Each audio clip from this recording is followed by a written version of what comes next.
Gentlemen? This is the slide for the gentlemen. Jai Radha Madhava Kunja Bihari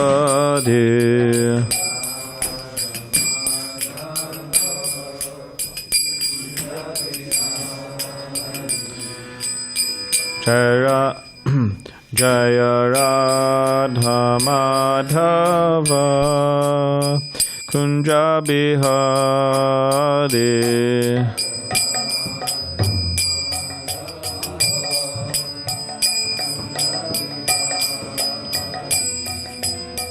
Gopijana Vallabha Girivardhari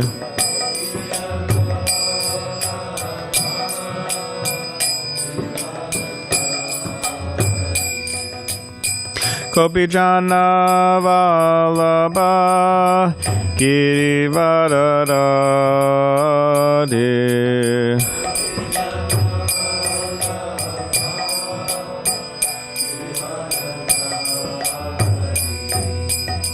Yashodanandana Braja Jana Ranjana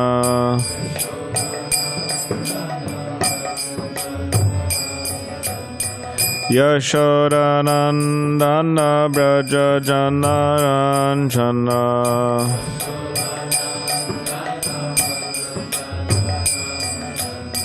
Yamunatira Vanachari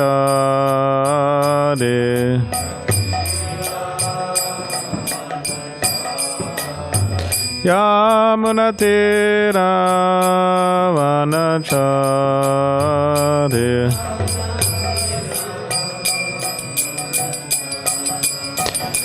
Jai Radha Madhava Kunja Bihari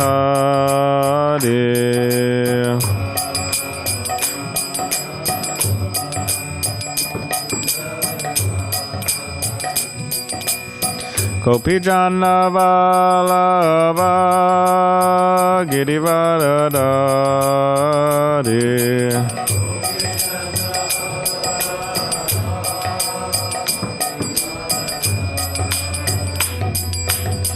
Yasho What is it? Ranandana Braja Jana Ranjana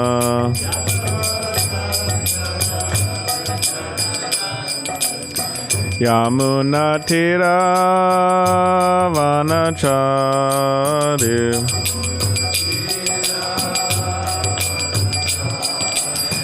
Yamunatira Vanachari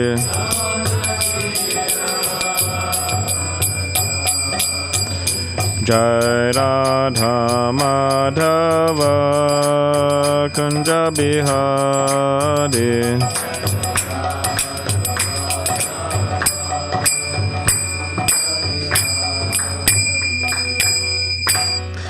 Jayam Vishnupad Paramahamsa Parivrajagacharya Ashtotara Shatashisha Mother's Divine Grace A.C. Bhaktivedanta Swami Prabhupada Ki Jaya Jayam Vishnupad Paramahamsa Parivrajagacharya Ashtotara Shatashisha Mother's Divine Grace Srila Bhakti Siddhanta Saraswati Thakur Prabhupada Ki Jai Ananta Koti Vaishnav Vrinda Ki Jai Namacharya Srila Haridas Thakur Ki Jai Prem Sikaho Sri Krishna Chaitanya Prabhu Nityananda Shri Advaita Gadadhar Shivasari Gaura Bhakti Vrinda Ki Jai Shri Shri Radha Krishna Gopi Gopinath Shama Kun Radha Kun Giri Govardhan Ki Jai Vrindavan Dham Ki Jai Navadvip Dham Ki Jai Ganga Yamuna Mai Ki Jai Tulsi Maharani Ki Jai Bhakti Devi Ki Jai Samaveta Bhakta Vrinda Ki Jai.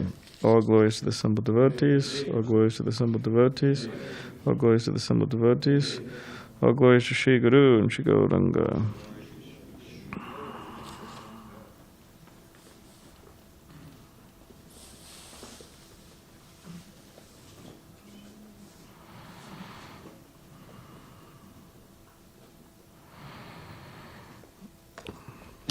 So I did not forget the song or the part of the song that we were just singing, but I was trying to we call, yeah, go up a little bit, or change what we sang the first time. And sometimes when the harmonium's playing at the same time, I have a hard time doing that. So, anyways, thank you. Happens to the best of us. I've actually forgotten the words.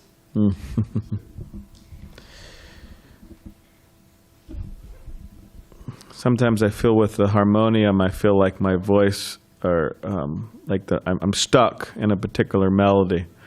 Whereas if I'm just singing, I could, go up or change the melody or something like that. So. That's why you were eyeballing Amoga.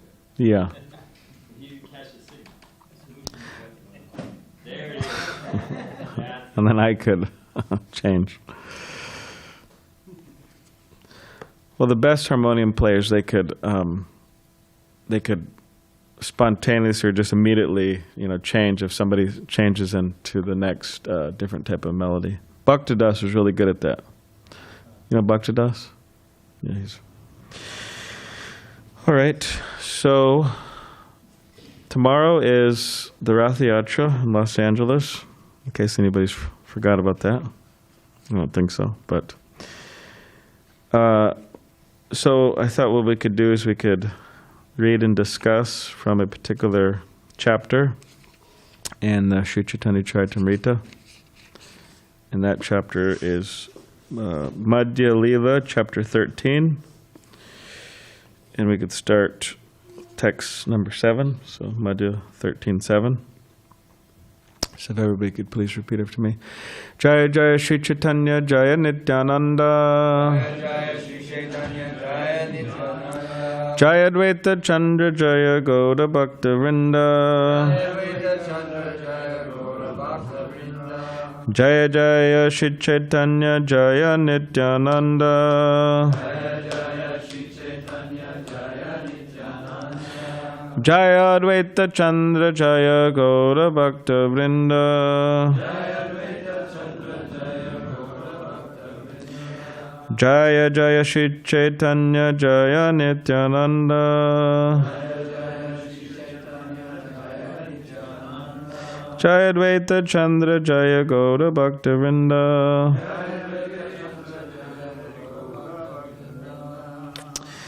Sri Chaitanya Mahaprabhu, text 7. Sri Chaitanya Mahaprabhu and his prominent devotees Advaita Acharya, Nityananda Prabhu and others were very happy to observe how Lord Jagannatha began the Ratha-yatra. The very strongly built Daitas, carriers of the Jagannath deity, were as powerful as drunken elephants. They manually carried Lord Jagannatha from the throne to the car. While carrying the deity of Lord Jagannatha, some of the Daitas took hold of the shoulders of the Lord, and some caught his lotus feet. So for those who want to follow, they could pull out their devices, their cell phones, etc., and follow. It might be more engaging for you if you do that. It's Madhya 13:10. Of course, you don't have to do that, but if you like, you could do that. And for those who won't do that, you could just listen. The Lord Jagannatha deity was bound at the waist by a strong, thick rope made of silk. From two sides, the Daitas caught hold of this rope and raised the deity. Strong, puffed-up cotton pads called tulis were spread out from the throne to the car, and the heavy deity of Lord Jagannatha was carried from one pillow-like pad to the next by the Daitas. When the Daitas carried the heavy Jagannath deity from one pad to the next, some of the pads broke, and the cotton contents floated into the air. When they broke, they made a heavy cracking sound. Lord Jagannatha is the maintainer of the whole universe. Who can carry him from one place to another? The Lord moves by his personal will just to perform his pastimes. While the Lord was transported from the throne to the car, tumultuous sounds were made on various musical instruments. Sri Chaitanya Mahaprabhu was chanting, Mani Ma, but he could not be heard. So Mani Ma, purport, is used to address a respectable person in Orissa. Lord Jagannatha was being respectfully addressed by Sri Chaitanya in this way. Text 15. While the Lord was being carried from the throne to the car, King Prataparudra personally engaged in the Lord's service by cleansing the road with a broom that had a golden handle. The king sprinkled the road with sandalwood-scented water. Although he was the owner of the royal throne, he engaged in menial service for the sake of Lord Jagannath. Although the king was the most exalted, respectable person, still he accepted menial service for the Lord. He therefore became a suitable candidate for receiving the Lord's mercy. Upon seeing the king engage in such menial service, Chaitanya Mahaprabhu became very happy. Simply by rendering this service, the king received the mercy of the Lord. Om Gyanatibrandasya Gananjana Shalakaya Chakshuranmaditamyena Tasmai Shri Gurave Namaha Makam Karidavachalam Pangam Langaya Tegirim Yakipatamaham Bande Shri Gurundinitadanam Vancha Kapadribhishcha Kipasandubevacha Patitanam Pavanebhyo Vaishnavebhyo Namo Namaha. Jai Shri Krishna Chaitanya Prabhu Nityananda Shri Advaita Gadadhar Shivasati Gaur Bhaktivinoda Hare Krishna Krishna Krishna Hare Hare Hare Rama Rama Rama Hare Hare. So this idea of menial service, King Pratarudra, although he's a great personality, means he's a king. He was still engaging in this menial service for Lord Jagannath by cleansing the road, sweeping. And it's important to close that door to the that's separating the hallway and the kitchen, so the kitchen noise doesn't come in. It's important to do that. So can you please do that? Thank you. It's important to keep in mind the principle of menial service. One shouldn't think that they are above menial service, especially those in the brahmacharya ashram. It's a very important thing to keep in mind, because this menial service, it helps us in the humility department, helps us become more humble. Therefore, brahmachari would traditionally assist sannyasis and assist their spiritual master in menial ways to help them develop humility. So this is what Chaitanya Mahaprabhu, or this is what King Pratarudra was doing, although a great materially important personality. Okay, text 19. Everyone was astonished to see the decorations on the Rath car. The car appeared to be newly made of gold, and it was as high as Mount Sumeru. Now, Prabhupada's purport. In the year 1973, there was a gorgeous Ratha-yatra festival in London, England, and the car was brought to Trafalgar Square. The London daily newspaper, The Guardian, published a front-page photo caption. ISKCON Ratha-yatra is rival to the Nelson Column in Trafalgar Square. The Nelson Column is a very impressive statue of Lord Nelson and can be seen from a good distance. Just as the residents of Puri compared the Ratha-yatra car to Mount Sumeru, the residents of London considered the car rival to the Nelson Monument. So, that's what I was going to say about menial service.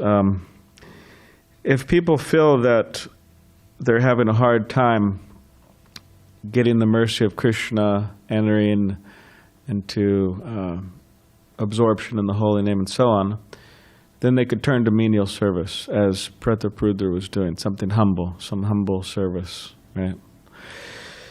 Not that one should complain. I was telling one devotee recently about another devotee who seems to, a majority of the time when they come to me, seems to complain about, this, that, so many things. It's always something. I could pass this person by sometimes not complaining, but it's very often they complain to me. And I was telling another devotee that when the Vishnu Dutas come to pick this devotee up to go back to Godhead, he's probably going to complain and say, "Why couldn't you bring a better airplane? I wanted a nicer airplane, What took you so long? Yeah, what took you so long? So, but we should try to, it's a privilege, the privilege of devotional service, right? It's not that it's a chore or a dreadful thing or something I should complain about, but it's actually privilege. It means that privilege could be taken away. All right, text 20. The decorations included bright mirrors and hundreds of chamaras. Wow, hundreds. White wisps made of yaktails. On top of the car were a neat and clean canopy and a very beautiful flag. The car was also decorated with silken cloth and various pictures. Many brass bells, gongs, and ankle bells rang. For the pastimes of the Ratha-yatra ceremony, Lord Jagannatha got aboard one car, and his sister Subhadra and elder brother Balaram got aboard 2 other cars. For 15 days the Lord had remained in a secluded place with the Supreme Goddess of Fortune and had performed his pastimes with her. Having taken permission from the Goddess of Fortune, the Lord came out to ride on the Rath car and perform his pastimes for the pleasure of the devotees. The fine white sand spread all over the path resembled the bank of the Yamuna, and the small gardens on both sides looked like those in Vrindavan. As Lord Jagannath rode in his car and saw the beauty on both sides, his mind was filled with pleasure. The pullers of the car were known as Godas, and they pulled with great pleasure. However, the car sometimes went very fast and sometimes very slow. Sometimes the car would stand still and not move, even though it was pulled very vigorously. The chariot, therefore, moved by the will of the Lord, not by the strength of an ordinary person.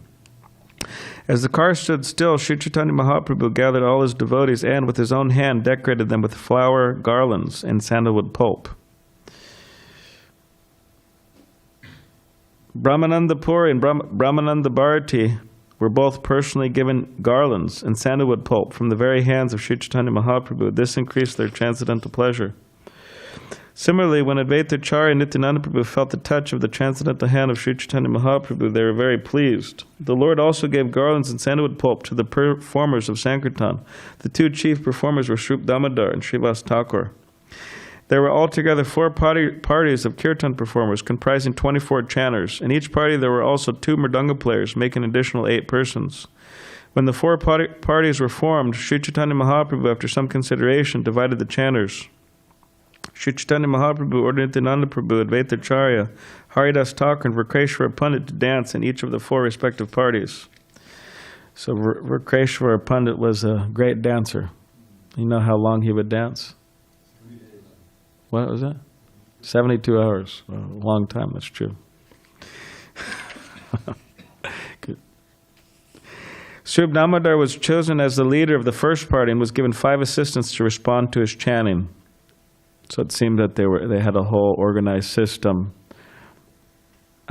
devoid of a sound system. Yes. In regard to that, it seems that this respond to his chanting means chanting along with him. You've got a million other people listening, and then they chant. That's what the sound is. They're amplifying his sound. That's what you're saying. Yeah. The 5 who responded to the singing of Srup Damodar were Damodar Pandit, Narayan, Govinda Datta, Raghava Pandit, and Sri Govinda Ananda. Advaitacharya was ordered to dance in the first group. The Lord then formed another group with Srivas as the chief man. So, continues describing different dancers and chanters. And then it says, Lord Chaitanya, so this is text 51. Lord Chaitanya Mahaprabhu wandered through all 7 groups, chanting the holy name, Hari Hari. Raising his arms, he shouted, "All glories to Lord Jagannath." Lord Chaitanya Mahaprabhu then exhibited another mystic power by performing pastimes simultaneously in all 7 groups. Everyone said, Lord Chaitanya Mahaprabhu is present in my group. Indeed, he does not go anywhere else. He is bestowing his mercy upon us. Actually, no one could see the inconceivable potency of the Lord. Only the most confidential devotees, those in pure, unalloyed devotional service, could understand. Lord Jagannath was very much pleased by the Sankirtan, and he brought his car to a standstill just to see the performance. King Prataparudra was also astonished to see the Sankirtan. He became inactive and was converted to ecstatic love of Krishna.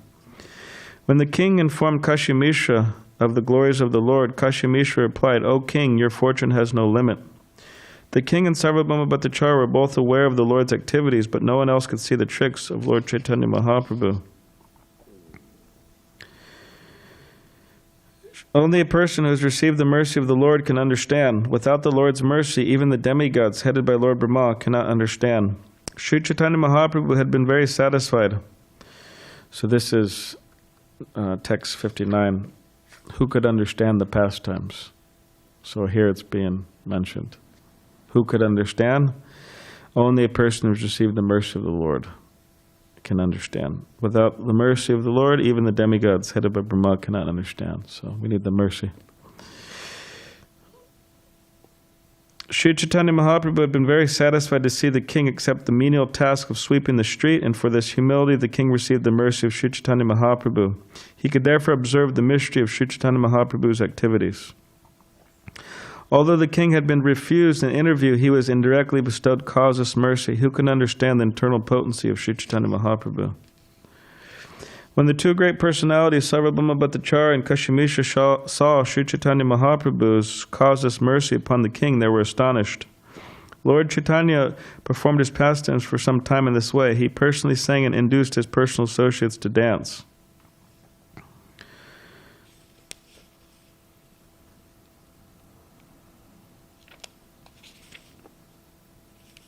Okay, we're gonna...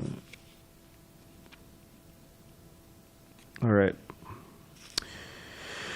So 74. When Sri Chaitanya Mahaprabhu desired to jump high while dancing, he placed these 9 people in the charge of Swarup Damodar. The devotees, Swarup Damodar and the devotees in his charge, sang along with the Lord, and they also ran beside him. All the other groups of men also sang. Offering obeisances to the Lord with folded hands, Sri Chaitanya Mahaprabhu raised his face toward Jagannatha and prayed as follows. Namo Brahmanya Devaya Go Brahmanataya Cha Jagaditaya Krishnaya Govindaya Namo Namaha. Let me offer my respectful obeisances unto Lord Krishna, who is the worshipful deity for all Brahminical men, who is the well-wisher of cows and Brahmins, and who is always benefiting the whole world. I offer my repeated obeisances to the personality of Godhead, known as Krishna and Govinda. Jayati Jayati Devo Devaki Nandanoso Jayati Jayati Krishna Vishnu Vangsha Pradeepa Jayati Jayati Mega Shamala Komalango Jayati Jayati Prithvi Bharo Nasho Mukunda. So he also chanted this. All glory is unto the Supreme Personality of Godhead, who is known as the son of Devaki. All glory is to the Supreme Personality of Godhead, who is known as the light of the dynasty of Vrishni. All glory is to the Supreme Personality of Godhead, whose bodily luster is like that of a new cloud, and whose body is as soft as a lotus flower. All glory is to the Supreme Personality of Godhead, who appeared on this planet to deliver the world from the burden of demons, and who can offer liberation to everyone. Jayati Janani Vaso Devaki Janmavado Yadavari Parishat Swa Dobir Asyanda Dharmam Stidachara Vrijana Na Susmita Sri Mukena Vrajapura Vinitanam Vardayan Kamadevam. Lord Krishna is he who is known as Jananivas, the ultimate resort of all living entities, and who is also known as Devaki Nandana or Yashoda Nandana, the son of Devaki and Yashoda. He is the guide of the Yadu dynasty, and with his mighty arms he kills everything inauspicious, as well as every man who is an impious and pious. By his presence he destroys all things inauspicious for all living entities, moving and inert. His blissful smiling face always increases the lusty desires of the gopis of Vrindavan. May he be all glorious and happy.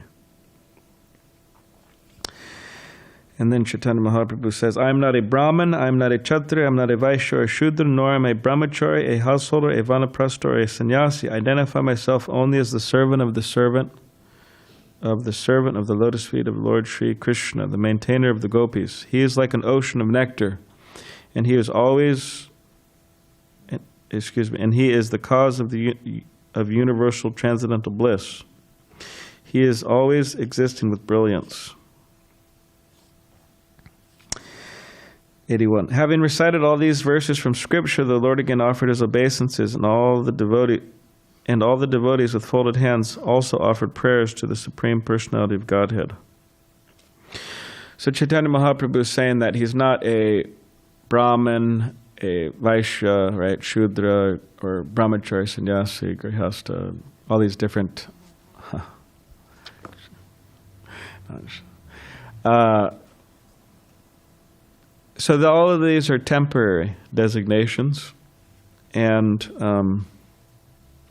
one should identify as Chaitanya Mahaprabhu identifies here, servant of the lotus feet of Sri Krishna, the maintainer of the gopis. So that should be one's identification. That's how they should identify, not otherwise. Because these, again, are temporary designations, and ultimately one should be in the mood, or one should have the realization that they're actually a servant of the lotus feet of Krishna. Having recited all these verses from Scripture, the Lord again offered his obeisances, and all the devotees with folded hands also offered prayers to the Supreme Personality of Godhead. When Sri Chaitanya Mahaprabhu danced and jumped high, roaring like thunder and moving in a circle like a wheel, he appeared like a circling firebrand.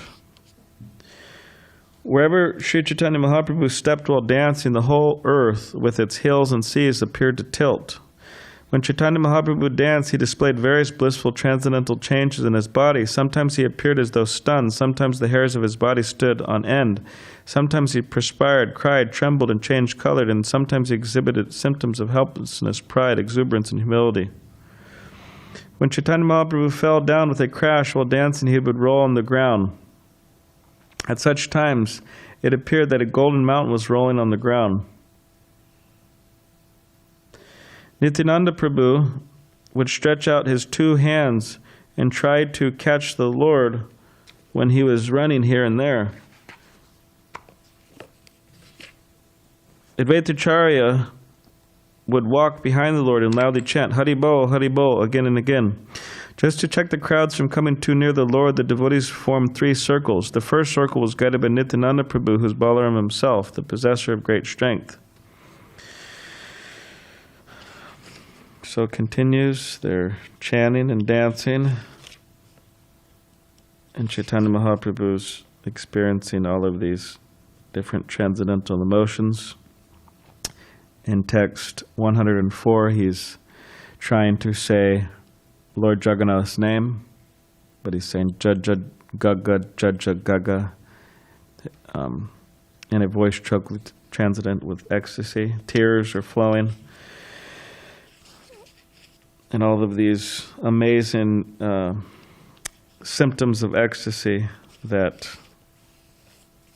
haven't been seen since. Certain ones.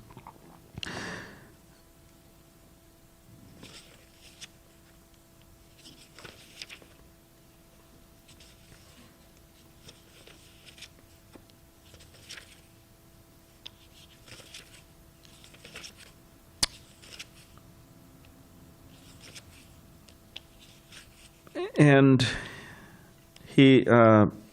Krishnadas Kaviraj Goswami is explaining how the Ratha-yatra, it is Krishna in the form in Dwarka, right? Jagannath Puri, Dwarka, and they're pulling Krishna, this is the festival, they're pulling Krishna, Balaram, Subhadra back to Vrindavan, which is the Gundicha temple, which is about what? I don't know. It's been a while since I've been there, but it's walkable distance, obviously. I don't know.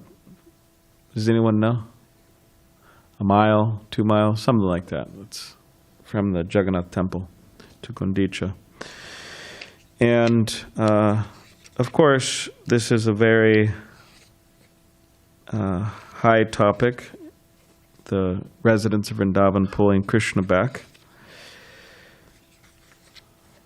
But as far as possible, we should try to understand and try to meditate on the internal, you could say, reason or the internal purpose behind whatever we do.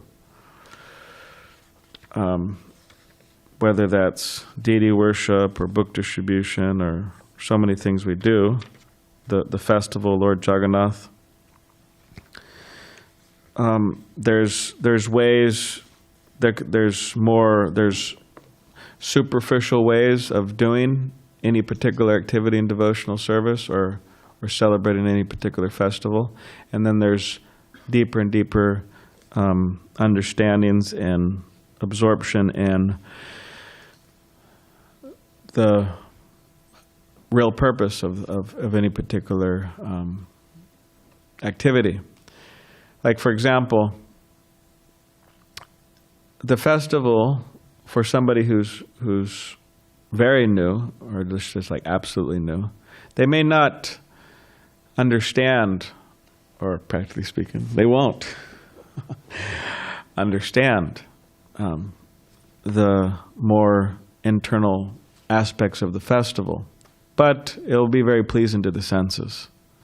Nice drums, nice whatever, colorful clothing, nice prasadam, right, on the tongue. So it's very pleasing to the senses.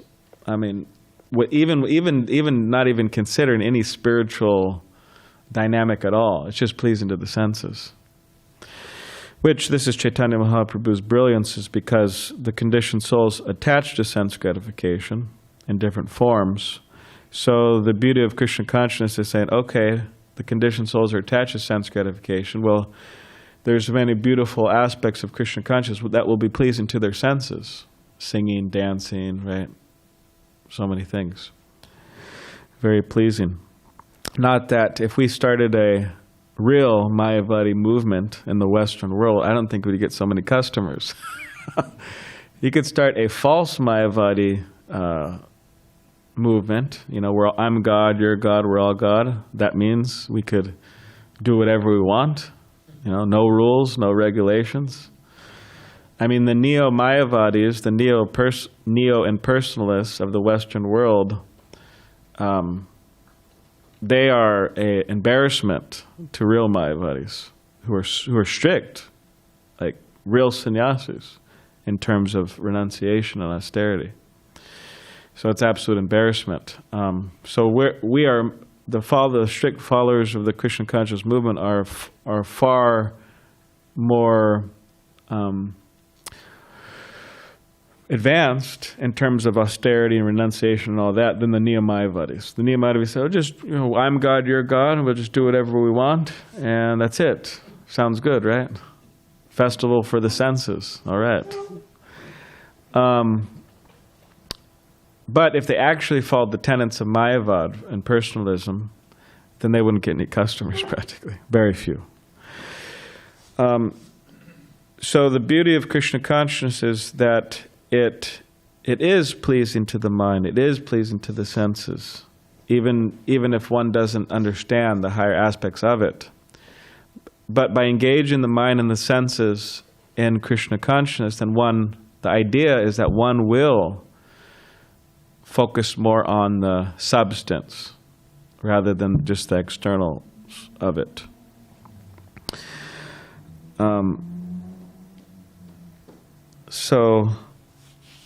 But as far as possible, and as soon as possible, and hopefully sooner than later, we should try to understand the deeper meanings behind everything we're doing. That will be very beneficial. Because by understanding the deeper meanings behind what we're doing,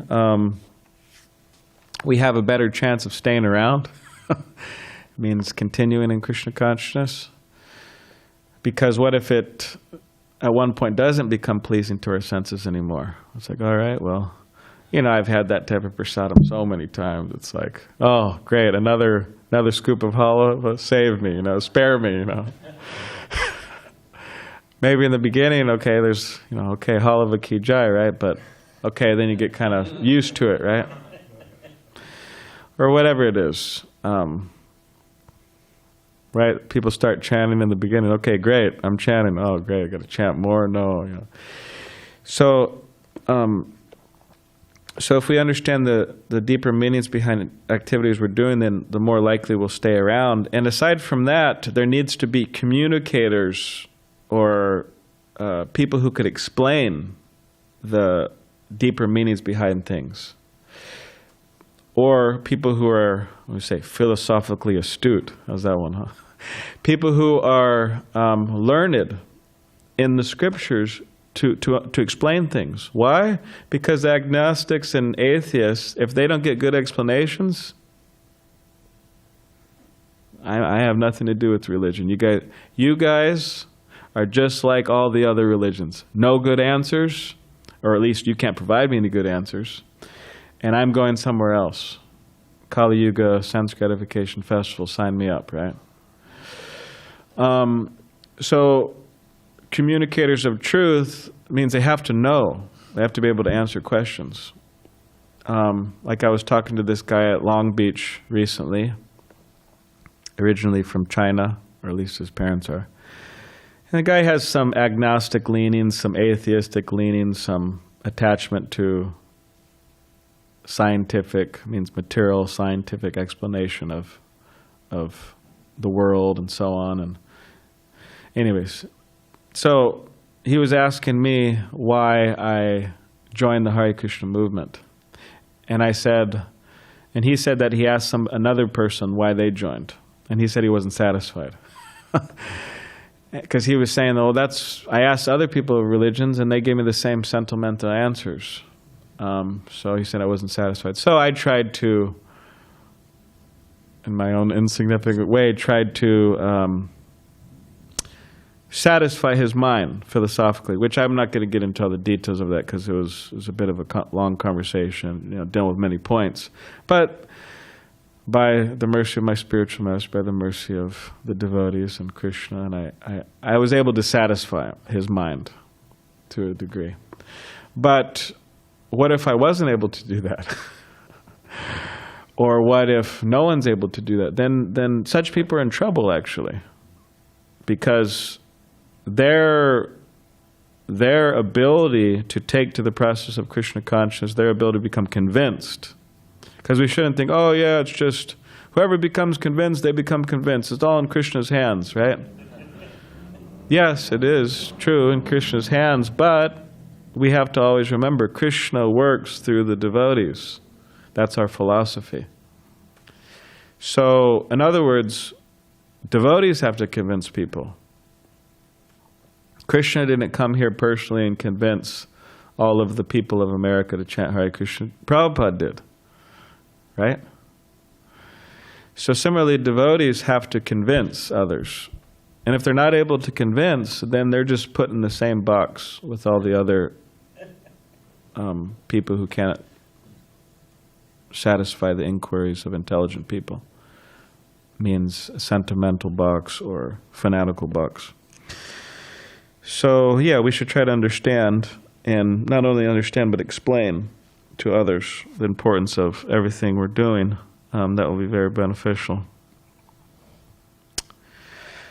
Because there's so many, you could say, learned fools in the world.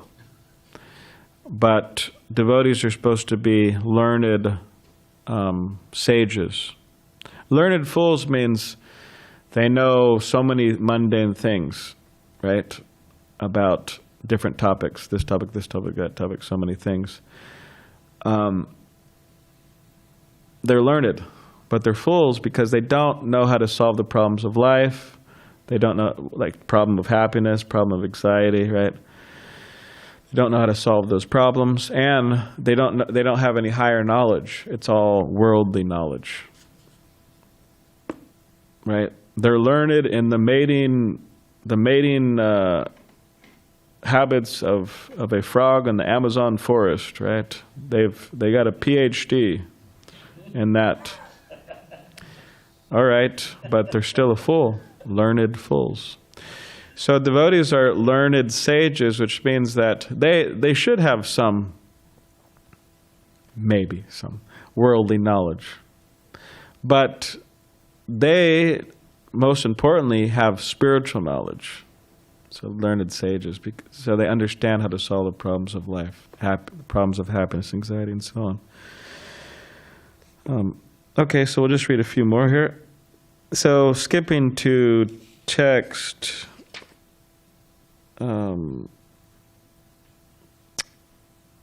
text number, oh, wait, what is it, 5? Oh, okay, well, we skipped the next chapter, 14:5.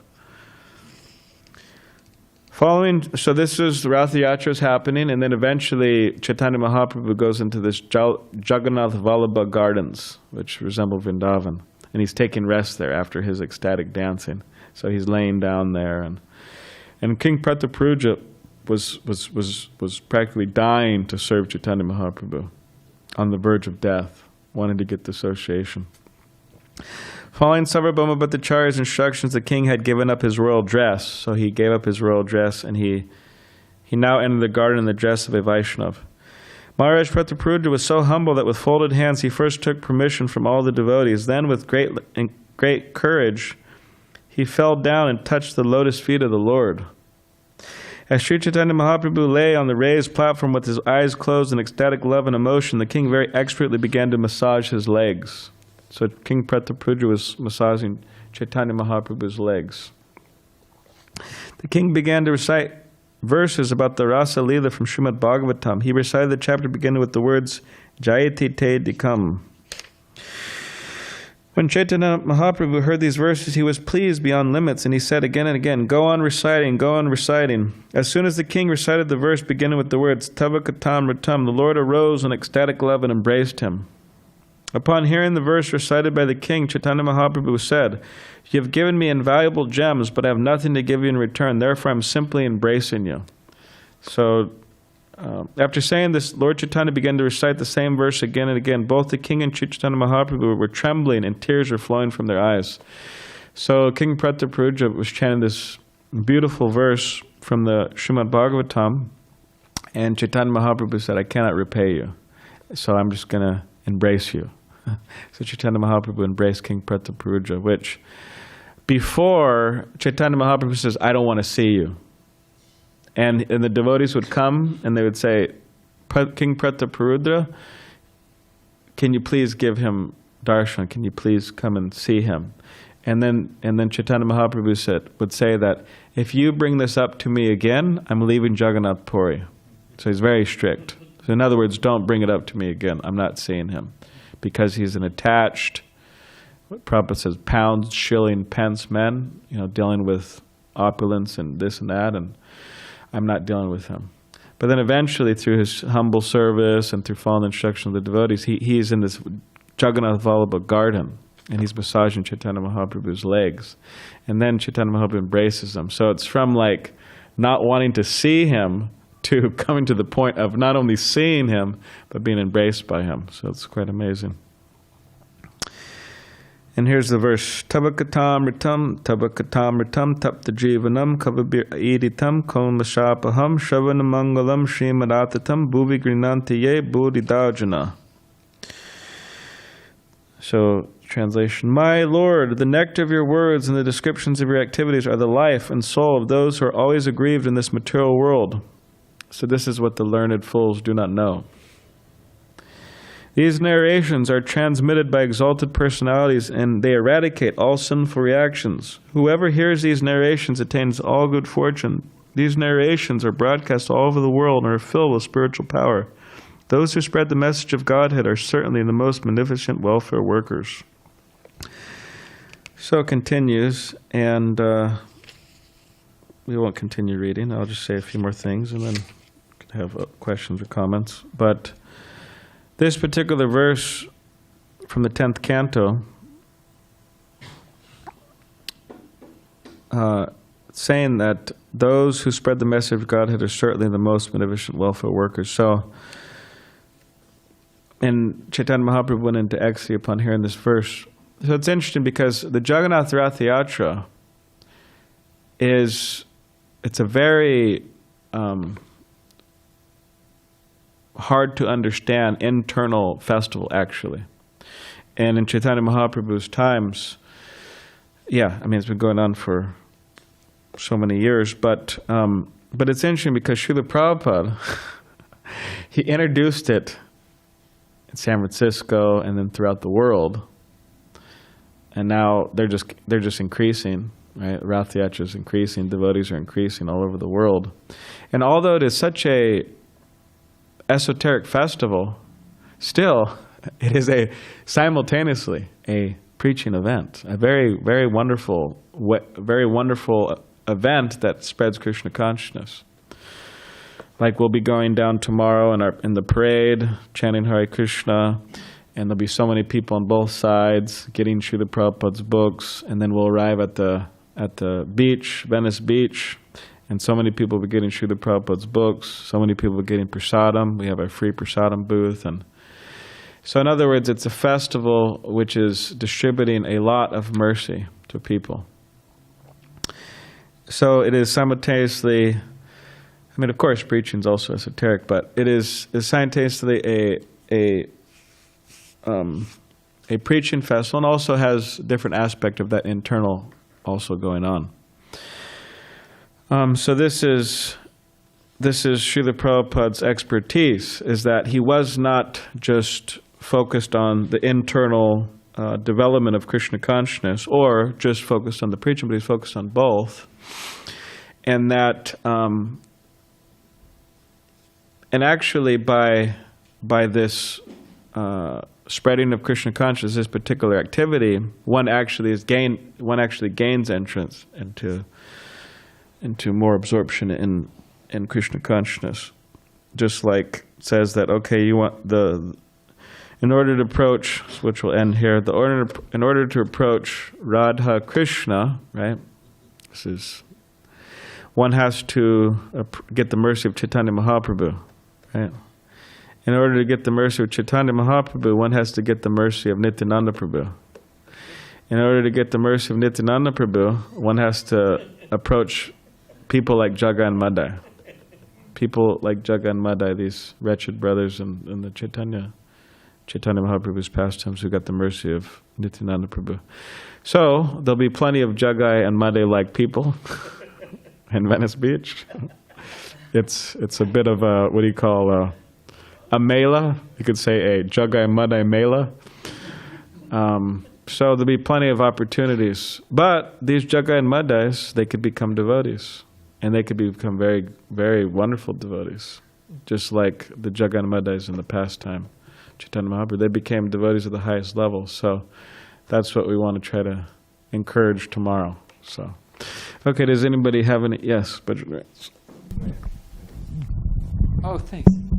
I was just going to say, I'd never thought of it as a Jagai and Madhya Mela. That's a good term. People used to say, there's 400,000 human species. That's different types, of mentalities and combination of mode. And I used to think it's in the Bhagavatam, so it's true. But how exactly does that work? And that's a lot. And I remember we started seeing on the Ratha-yatra maybe some of you remember. I remember. I'm going to talk about the tree guy. Yeah, I remember. Okay, there it is. There was on stilts. There was a man who was dressed like a tree with leaves and everything. He looked like a walking tree, right? I'm not making it up. Yes, I remember. And then a few years recently, he's got a lady dressed up like a tree with him. And I was thinking how every living entity finds a mate. I wonder if this time we're going to see little kids on stilts. How the tree family is moving on. So it's just like Balaram says, it's just wild. Okay, just wanted to add that local tree loca. Yeah. Okay. There really is a tree. Yeah. What about that? Well, I'll have to Planted the think. trees. There used to be one, but when we edited it out, then it's gone now. Yeah, I just said you can put it back in. Yeah. Tree loca. Just the procedural question. I'm hoping and assuming that the big camp out there on the walkway has been cleared off. Oh, I don't know. I will find out soon enough. all homeless. There was a huge homeless encampment. They'd taken over that. Yeah, that's not for class. Go ahead. Okay, Tyler? I had a question about explaining the Krishna conscious nectar to the regular people, but we're not having class tomorrow, so there was just one or two quick things. One is that we're actually taking our Ratha-yatra cart up to Sacramento next month, and it's going to be part of the first annual Ratha-yatra that's going to pull deities in front of the Capitol. So in front of the Capitol corridor, they're borrowing our Ratha-yatra cart. Nice. And devotees inspired to bring deities there and do that. Also, Rasika Sindhu, very nice kirtan this morning. We've missed you. It's a flavor that we haven't had before. You had the whole kitchen in ecstasy. Thank you, Prabhu.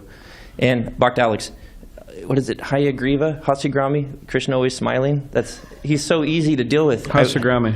Yeah, we had a devotee, Hasigrami. He smiled in his sleep. Yeah, a very sweet devotee. You're so easy to deal with. You were waking up, and I came in and said we had a problem in the kitchen, and you expertly handled it. Same for Krishna, you're right. Yeah. But as a small boy, a village boy in Vrindavan, he was always smiling. So he's always smiling, but it's also in the mood of a blissful village boy. We have one here. I remember Hasigrami, and sometimes whatever he'd be, because we're all in the ashram together, brahmacharya ashram, and then This is our local Hasigram. yeah, well, Hasigrami, who's now in Florida, but I remember we're all in the ashram together, so it's hard to stay away from each other. But he was lying down, taking a nap, during the day, and I remember he was lying there and he was smiling, Yeah. He had a jar in Detroit. In his sleep, flat on his back, one hand would be on arch, the other hand would be sleep. Yeah. So It shows the real samadhi of bhakti yoga. And not only did they jump to service, they encountered a problem. One of our sinks stopped working, so they moved to the next sink. And then when they finished, thank you, Prabhu, they are saying, can I still do this? No, go to class. So they had a wonderful attitude. So thank you, Prabhu. So we know... Yeah. When you see Sandamani at the parade, you should tell her. Okay, Jai. It's not by chance that they're like this. Okay, because Bhaktasal was glorifying her yesterday, too. I get to serve? Oh, wonderful. Yeah, Jai. So... we know, we're all convinced, we have faith that spiritual practices, they might be a little distasteful in the beginning, they're nectar in the end, but the materialists, they think they're experiencing bliss, but it's poison in the end. I had a friend who met a Hare Krishna in the airport years ago, and he had some time to talk to him. At an airport, huh? Okay. Yeah, a long time ago. This is like probably 15 years ago. Continue, I'm just joking. He told him, man, I used to be a big meat eater. Now when I eat green vegetables, I'm in bliss. And that convinced him. He was a vegetarian for like 3 or 4 months after that. He didn't have association. But really? Green vegetables? Bliss? Okay, well, let's give it a whirl. So how, you said to explain. We need to be able to explain to them something different than the other religions. How do you explain to someone who thinks they're in bliss, but they're actually experiencing poison, that these spiritual practices, they look weird. We're dressed weird. We study a weird language. Look at what we're doing. It's actually blissful. How can we convince them that what we're doing is blissful when they might not experience that bliss in the beginning? Okay, well, it's hard to give a answer that will satisfy all particular circumstances. Actually, you can't, because everyone's different. But if we could encourage them to, like for example, the festival tomorrow, Ratha-yatra. Now there will be people walking by, and they'll be curious. Hey, what's going on here? So then they come and they hear the kirtan. They take whatever the prasadam, and they associate with some devotees. They take some books. So in other words, their consciousness is being subjected to the association of devotees. So that's what needs to happen. People need the association of devotees in order to make progress. And not only do they need the association of devotees to make progress, they need the association of devotees to continue. And not only do they need association to continue, but it says that association with devotees, even when one develops love of God, is still necessary. Essential, actually. Not just necessary, but essential. So yeah, they need that association. And if they don't get that association, then what do we expect them to understand? What do we expect them to experience, right? Like sometimes people are interested in going to these, like if we had His Holiness Radhanath Swami here or whatever, different devotees. People want their association because they feel that in their association they'll make a lot of progress and they'll get a lot of spiritual benefit, and they actually, it's a tangible thing. There's a difference there. So I remember hearing from one of my god sisters. What's her name? What is Srila Prabhupada's mother's name? Rajani Priya. So Rajani Priya, she was, I don't know, like 98 or something. And she was speaking with His Holiness Giraj Swami one day, and I happened to be around, and I was hearing what she was saying. And she was explaining that, she was explaining how how in the past, when her daughter became a devotee, Lila Shakti, a Prabhupada disciple, this Rajani Priya, she was trying to get her parents to come to the LA temple. And she was trying to explain the experience. You know, that you go there and the people and the whatever prasadam and the kirtan, and she was trying to explain it. But there's only it's only like so much you could explain, right? Like let's say someone has never seen the moon before, right? Like they literally never seen the moon. So you could try to explain it. Yeah, it's up in the sky, and it's a globe, and it's illuminating everything, and it's very beautiful, and then sometimes there's a half moon, and you could explain it, but in order to get the full experience of that moonshine, and it's very cooling, right? Or the sun, try to explain the sun, right? If no one's seen the sun, if they haven't seen the sun. So she was trying to explain it to her parents. But then she said, well, actually, you have to go there. You have to go there and you have to experience it. You have to experience the kirtan, you have to experience the prasadam, you got to experience the association of devotees. She said, or else you won't understand. So only words only go so far. So if we want to explain to someone how their life is, how there's more to their life, there could be a lot more happiness in their life, then we have to give them the association. So, all right, so we could have Kirtaneshwar. One last question. Yes.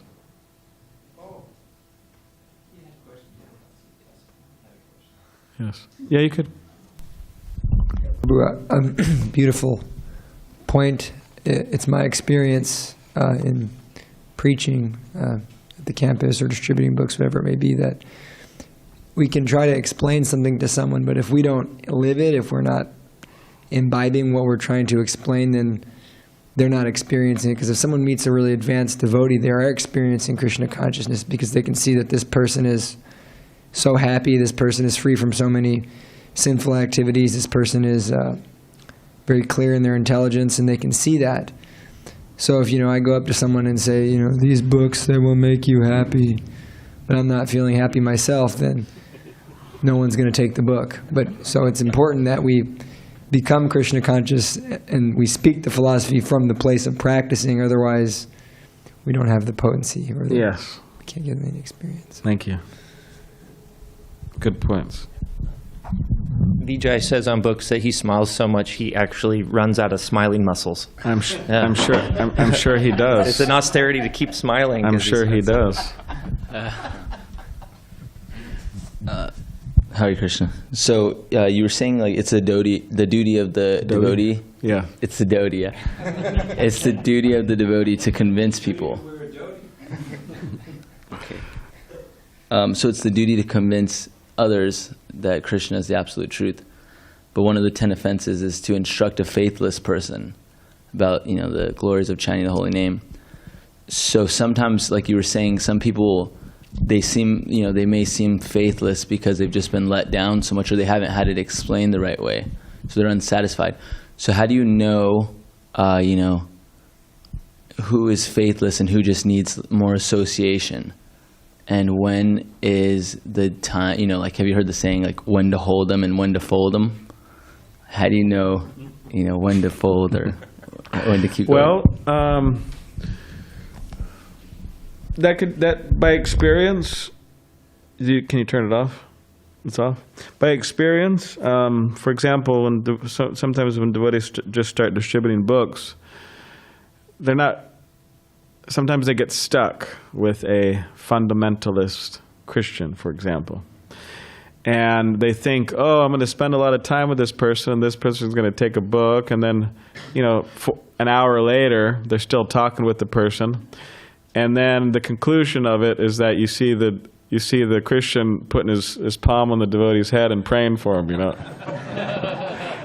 May you be saved, you heathen, by the mercy of Lord Jesus. So, but by experience, devotees could actually, you could smell, but you could sense, So that's there, yeah.